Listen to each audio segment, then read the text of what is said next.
చాలా భిన్నమైన అనుభూతి కలుగుతుంది కదూ? అవును, ఇలాంటి దుకాణాలు ఆమీర్లు కూడా ఎన్నో పెట్టేవారు. కానీ ఇక్కడ మాత్రం ఏదో ప్రత్యేకత ఉంది. కేవలం స్త్రీలు మాత్రమే రాగల చోటిది.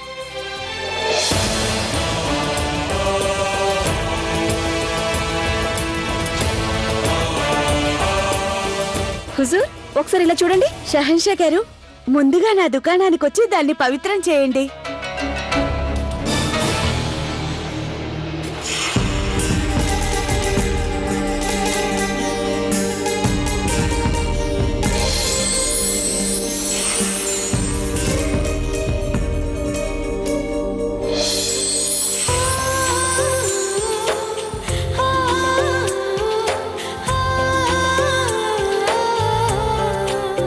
ఇప్పుడు సమయం సందర్భం అన్ని అనుకూలంగానే ఉన్నాయి. అయితే ఈసారి మీరు మా కోసం మీనా బజార్కి ఏం తీసుకొచ్చారో చూపించండి. హిందూ దేశపు సాటిలేని కళాకారులు నేసిన దుప్పటాలు తమ కోసం ప్రత్యేకంగా తెప్పించినవి. నిజమే, వర్ణించలేనంత అందంగా ఉన్న ఈ దుపట్టాలు మా ముగ్గురు ప్రత్యేకమైన బేగంల కోసం 3 దుపట్టాలను సిద్ధం చేయండి రుకయ్య. తప్పకుండా షెహన్షా. ఇదిగోండి షెహన్షా గారు, వెండి బంగారం తీగలతో అందాలకే దుప్పటాలు. ఇది ఆకుపచ్చ, ఇది తెల్లది, ఇదేమో గులాబీ రంగు.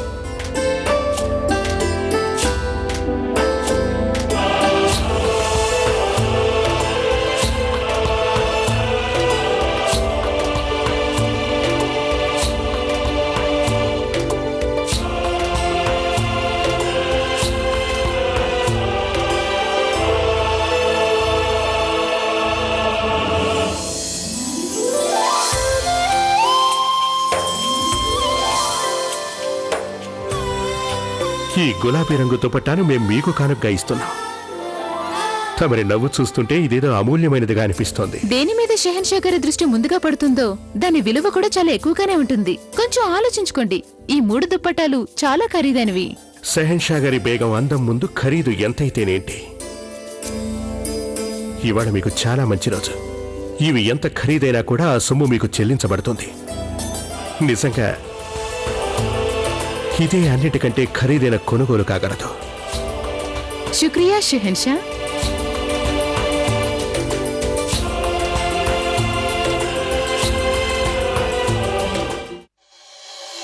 ఇక్కడ చూస్తుంటే రుకయ్య బేగం ఈసారి ఏదో మహామాయి చేసినట్టుంది. వచ్చిన వాళ్లంతా ఆవిడ దుకాణం దగ్గరే గుమికూడున్నారు. లేదు హుజూర్, ఈ దుకాణం రుకయ్య బేగంది కాదు. అలాగా? ఇంకెవరిది? తమరదే అనుకోండి. యా అల్లా! జావీదా, ఈసారి ఏ ఘనకార్యం చేసిందో పిచ్చిపిల్ల. మహామంత్రి గారు, తమరు జావిదా బేగంని ఎప్పుడూ అంత తక్కువగా అంచనా వేస్తారే? ఒకవేళ ఆవిడ ఈసారి ఏదైనా అద్భుతం చేసుండొచ్చుగా. ఏ అద్భుతాలు చేసిందో అనేగా నేను భయపడుతున్నది. కోతికి కొబ్బరికాయ దొరికితే చాలా ప్రమాదకరం. అది నీకు అర్థం కాదులే రేషం. ఏం చేసిందో ఏమో. రండి రండి, చూడండి. కేవలం 5 మొహరీలకు ఇంత గొప్ప వస్తువు ఎక్కడ కూడా దొరకదు మీకు. రండి, వచ్చి చూడండి. మంత్రముగ్ధుల్ని చేసే మహామంగ చిరునవ్వులు చిందించే పటం. ఇది మీ గదిలో పెట్టుకుంటే మీ గదికే మరింత వన్నె వస్తుంది. రండి, వచ్చి కొనుక్కోండి. జావీదా! అత్తయ్య గారు! జావీదా, ఏమిటి పనికిమాలిన పని జావీదా? పనికి మాలింది కాదు, ఇది ప్రేమ కానుక. అది కూడా మీ ప్రేమ. ఆ ప్రేమని ఈ పటంలో బంధించి పెట్టాను నేను. చూసుకోండి, చిరునవ్వు చిందించే మీ పటాన్ని. నాకింత గొప్ప ఆలోచన వచ్చినందుకు మెచ్చుకోండి అత్తయ్య గారు. కావాలంటే చూడండి, వాళ్ళకి మీ చిరునవ్వుల చిత్రపటం ఎంతగా నచ్చిందో. మీరు కూడా నవ్వుతారంటే వాళ్ళు అసలు నమ్మట్లేదు తెలుసా అత్తయ్య? మీరు నవ్వడం ఇంతవరకు ఎవరికంటా పడలేదు కదా అత్తయ్య. స్వయంగా మీరే వచ్చి అందరి కోసం ఒక్కసారి నవ్వు చిందించండి. మీరు ఇలా కూడా ఉంటారని ఒక్కసారి నిరూపించుకోండి. ఇవన్నీ మూటగట్టేసి నీ దుకాణం మూసేయ్ జావీదా. అదేంటి అత్తయ్య గారు, ఇంకా నేను చాలా చిత్రపటాలు అమ్మాలనుకుంటున్నాను. నేను షెహన్షా గారి రాక కోసం ఎదురు చూస్తున్నాను. వారు వచ్చి ఇంత గొప్ప దృశ్యాన్ని కల్లారా చూడాలి అని. అయినా ఇది మీకు నచ్చే ఉంటుందిగా. అసలు నువ్వేమనుకుంటున్నావు? నాకేమనిపిస్తుందంటే తమర ఆనందంతో ఎంత పొంగిపోతున్నారంటే ఆ ఆనందం ఎలా వ్యక్తం చేయాలో తెలియట్లేదు. ఆ తబస్సుకి తెలిసిందనుకోండి, తన సహాయంతో గీసిన చిత్రపటం మీకు ఇంతగా నచ్చింది అని తను ఆనందంతో ఎగిరి గెంతేస్తుంది. ప్రస్తుతానికి నువ్వు ఈ చిత్రపటాలన్నీ మూట కట్టేశాయి. అయినా మీకు కూడా నచ్చింది కదా, నన్ను అమ్ముకోనివ్వండి అత్తయ్య గారు. జావీదా, నీకు ఎలా చెప్పాలో తెలియడం లేదు. నువ్వేమో ఎంతో శ్రమపడి ఈ చిత్రపటాలు సిద్ధం చేసావు, అవునా? అందుకని ఇవి వేరే వాళ్ళ వద్దకు వెళ్ళటం నాకు ఇష్టం లేదు. ఈ చిత్రపటాలన్నీ నా దగ్గర ఉంచుకోవాలనుకుంటున్నాను. నేను వీటిని నాతో పాటు తీసుకువెళ్ళిపోతాను. నిజంగానా? అయితే సరే.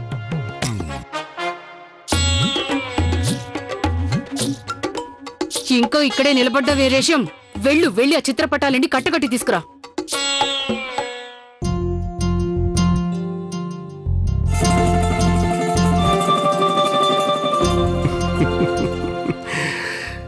చాలా గొప్ప అత్తరు తెప్పించారు మీరు. అయినా మాకు ఈ అత్తరంటే ఇష్టమని తమరికెలా తెలుసు? షెహన్షా మాత్రమే కాక తమరు నాకు భర్త కూడా అవుతారు. ఇక భర్తకి ఏది ఇష్టమో ఏది కాదో భార్యలకి తెలియడం చాలా ముఖ్యం. ఇంతటి విలువైన కానుక ఇచ్చినందుకు మేం కూడా మీకు కానుక ఇవ్వదలిచాం. తీసుకోండి. శుక్రియా.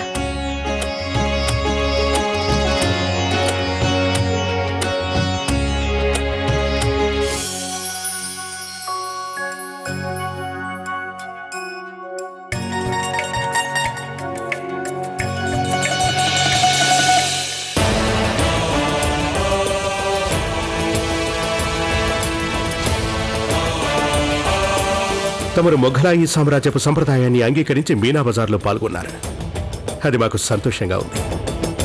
ఇలా రంగులమ్మే దుకాణం మీరెందుకు పెట్టారో కాస్త మాకు చెప్తారా? మేము ఈ రంగుల దుకాణం ఎందుకు పెట్టామో అందుకు కారణం తమరికి వివరించాల్సిన అవసరం లేదని మా ఉద్దేశం. తమరు దుకాణం అంటూ పెడితే అందులో పెట్టిన వస్తువుల రహస్యం కూడా బయట పెట్టాల్సిందే. అదే పద్ధతి జోధా బేగం. రంగుల ఘనత తమరికి ఏమని వివరించగలను షహిన్షా? ఒకటి మాత్రం చెప్పగలను, మనుషుల సంబంధాల్లో రంగులు మారిపోవచ్చు గాని రంగులతో మనిషికి ఉన్న సంబంధం ఎన్నటికీ మారిపోదు. నా జీవితంలో రంగులు సదా ఉంటూనే వచ్చాయి, ఇక ముందు కూడా ఉంటాయి. రంగు జీవితానికి ప్రతీక లాంటిది. అలాగే సృష్టికి కూడా అదే మూలం. రెండు రంగులు పరస్పరం మిళితమై మరొక కొత్త రంగు సృష్టిస్తాయి.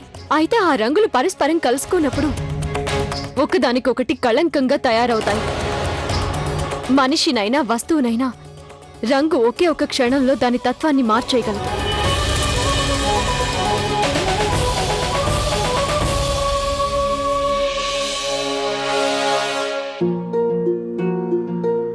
ఉదాహరణకి ఈ దుప్పట్టాన్ని చూడండి.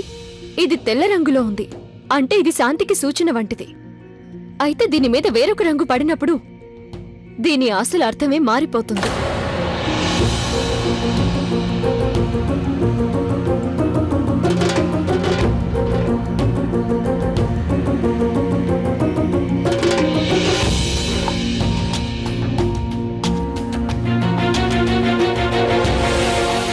రంగులకి భావాలకి లోతైన సంబంధం ఉంది. రేపు హోళీ పండుగ. మా ప్రాంతంలో ఒకరి మీద ఒకరు రంగులు చల్లుకొని హోళీ జరుపుకుంటారు. అందుకే నేను రంగుల దుకాణం పెట్టి నా మనసులో భావం వ్యక్తం చేయడానికి ప్రయత్నించాను. అయితే తమరికి ఇలాంటివి అర్థం కావులండి, ఎందుకంటే మీలో భావుకత లేదు, వాటిని అర్థం చేసుకోగల హృదయము లేదు. ఒక షెహన్షా పరిపాలన ఉద్వేగాలతో నడిచేది కాదు జోధా బేగం, కట్టుబాట్ల వలె నడుస్తుంది. ఇక్కడ కట్టుబాటు ఏమిటంటే మేము ఏ దుకాణానికి వెళ్ళినా అక్కడ ఏదో ఒకటి తప్పక కొని తీరాలి. వినండి, ఆయనకి ఏ రంగు కావాలో అది మొత్తం ఇచ్చేయండి. మేము ఇక్కడికి తీసుకోవడానికి కాదు, కొనుక్కోవడానికి వచ్చాం జోధా బేగం. తమరు రంగుల గురించి మాకు ఎంతో బాగా చెప్పారు. అందుకని మీరు ఇక్కడ పెట్టిన అన్ని రంగుల్ని మేము కొనేసుకుంటాం. ఇంకొకటి కూడా వినండి జోధా బేగం, తమరికి రంగుల గురించి చాలా బాగా తెలుసు, కానీ వాటి విలువేమిటో తెలియదు. మేము రుకయ్యా బేగం దుకాణంలో 3 మేలు ముసుగులు కొన్నాం. వాటిలో 3వ దాన్ని మీకోసమే కొన్నాం. శాంతి సూచకంగా మేము ఈ తెల్లని మేలు ముసుగుని తమరి కోసమే తీసుకొచ్చాం. కానీ మీరేమో దానికి రంగు పూసి దాని భావాన్ని మార్చేశారు. మాకు భావోద్వేగాలు లేవని మీరు సరిగ్గానే చెప్పారు, కానీ ఒక షెహన్షా అయినందువల్ల మనోభావాల్ని మేము అర్థం చేసుకోగలం. రేపు హోలీ పండుగ. అంటే రంగుల పండుగ. మొఘలాయులకి ఆ ఆనవాయితీ లేకపోవచ్చు కానీ అతిథి ఆఖరి కోరిక తీర్చడం మా సంస్కృతిలో ముఖ్యమైనది. అందువల్ల మేము హోలీ జరుపుకునే అనుమతి మీకిస్తున్నాం. కానీ అది జరుపుకునే పద్ధతి వేరొకరి తలరాతని మార్చగల కారణం కాకూడదు. అందువల్ల మేము ఈ దుకాణంలో ఉన్న మొత్తం రంగుల్ని కొనుక్కుంటున్నాం. ఇక రేపు హోలీ సందర్భంగా మేం తమరికి కానుక రూపంలో ఈ రంగులనే ఇస్తున్నాం.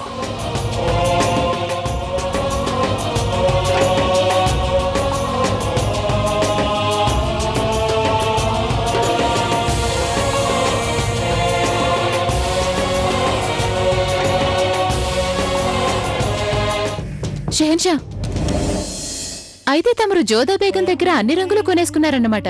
దానివల్ల తనకు తెలిసి వస్తుంది ఇక్కడ ఏ రంగైనా మా ఇష్ట ప్రకారమే ఉంటుందని. ఇదే ఆవిడిక్కడ జరుపుకునే మొదటి చివరి హోలీ పండుగ. మా ఉద్దేశం ఏమిటంటే తను ఆ పండగ ఆనందంగా జరుపుకోవాలి. తమరు ఎందుకు నవ్వుతున్నట్టు? ఎందుకు నవ్వానంటే నేను తనలాంటి స్త్రీని చూడడం ఇదే మొదటిసారి. తన జీవితం వివర్ణమవుతున్నా కూడా ఆనందించగల స్త్రీ ఆమె. నిజం చెప్పన షెహన్షా, నాకు జోదా బేగం మీద ఒక సంపూర్ణమైన గ్రంథం రాయాలని అనిపిస్తోంది. తమరేమో తన మొహాన్ని వివరణం చేయటానికి తన దగ్గరున్న రంగులన్నీ కొనేశారు. నాకది బాగా నచ్చింది.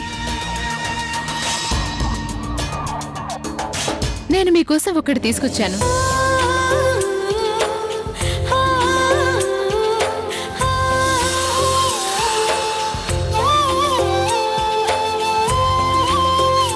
ఇక మేము వెళ్ళటానికి అనుమతినివ్వండి.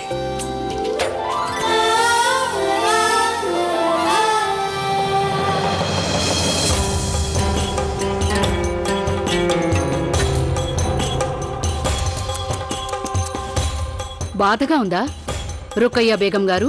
షెహన్షా గారు జోదా బేగం రంగులన్నీ కొనేశారని బాధగా ఉందా? ఇంకా మీ వస్తువులన్నీ చాలా మిగిలే ఉన్నాయే. మేము ఈ సామ్రాజ్యంలో ఒకే ఒక్కరం, సదా మిగిలే ఉంటాం మేము. ఇక రంగుల సంగతి అంటారా? షెహన్షా తన జీవితాన్ని వివరణం చేయాలనుకుంటున్నారు. అలాంటి వారు తమ రంగుల్ని కొన్ని అమ్ముకుంటే అందుకు నాకు ఎలాంటి అభ్యంతరం లేదు.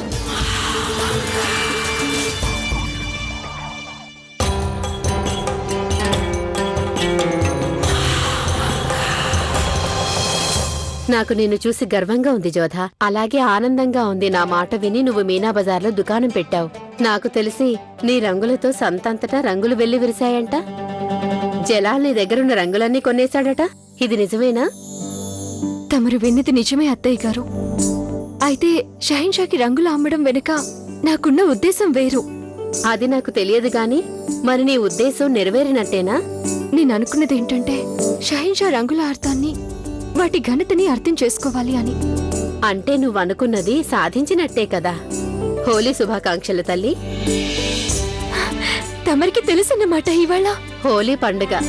గతంలో నేను ఈ పండుగలో పాల్గొనడం కూడా జరిగింది. జలాల్ ఇంకా చంటి బిడ్డ.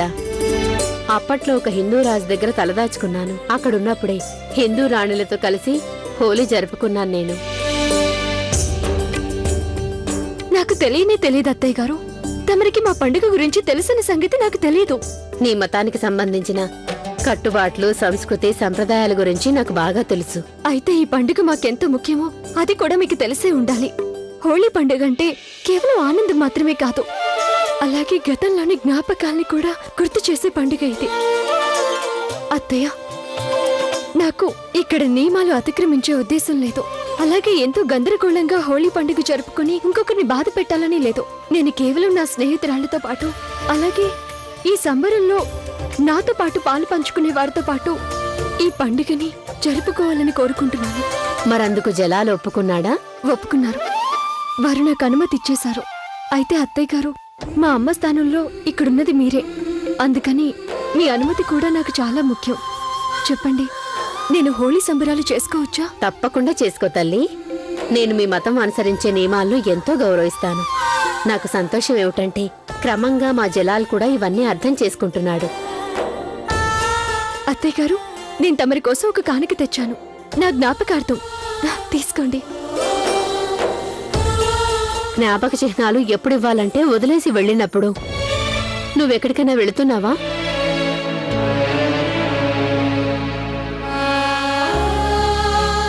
సంతానాన్ని ఆశీర్వదించడానికి తల్లిదండ్రులకి ఎలాంటి కారణము ఉండనక్కర్లేదు.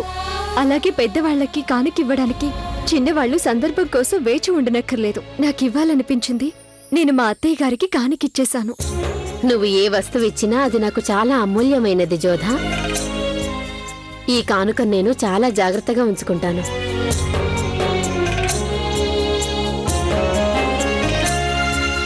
ప్రణామాలు అత్తయ్య గారు.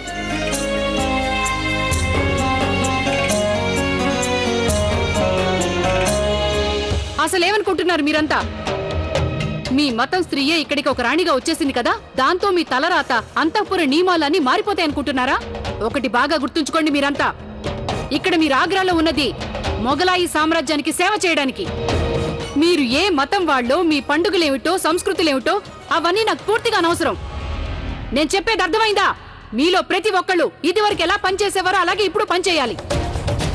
మళ్ళీ ఇంకొకసారి మీకు గుర్తు చేస్తున్నాను, మీ అందర్నీ ఇక్కడ మొగలాయి సామ్రాజ్యంలో పండుగలు పబ్బాలు చేసుకోవడానికి కాదు, పని చేయడానికే నియమించాం. మా ఆజ్ఞల్ని కనుక అతిక్రమించే వారికి ఎలాంటి శిక్ష పడుతుందో అది మీ అందరికీ తెలుసు. ఇక్కడి నుంచి అందరూ వెళ్ళిపోండి.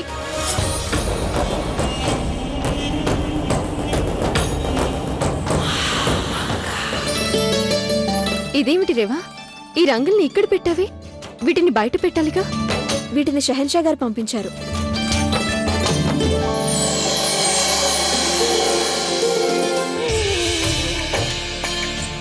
అరే, ఎందుకు మీరంతా కంగారు పడుతున్నారు?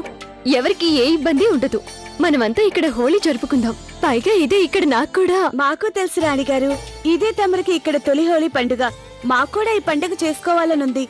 కానీ మహామంగ గారేమో బహుశా ఆవిడికి ఇంకా ఎవరూ చెప్పి ఉండకపోవచ్చు. ఎందుకంటే స్వయంగా షహీన్షా అత్తయ్య గారు హోలీ జరుపుకోవడానికి నాకు అనుమతిచ్చారు. ఇంకా భయపడ్డం దేనికి?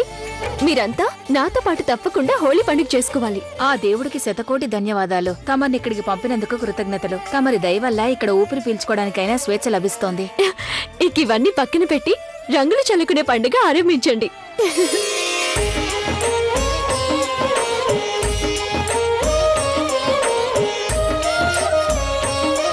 రేవా,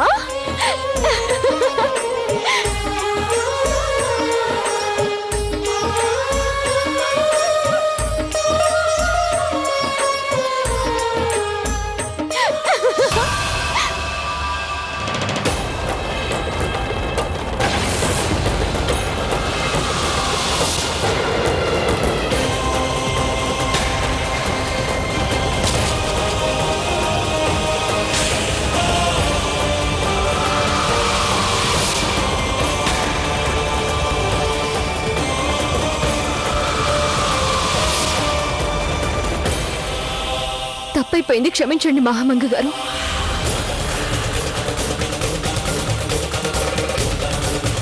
నేను కావాలని మీ మీదిలా.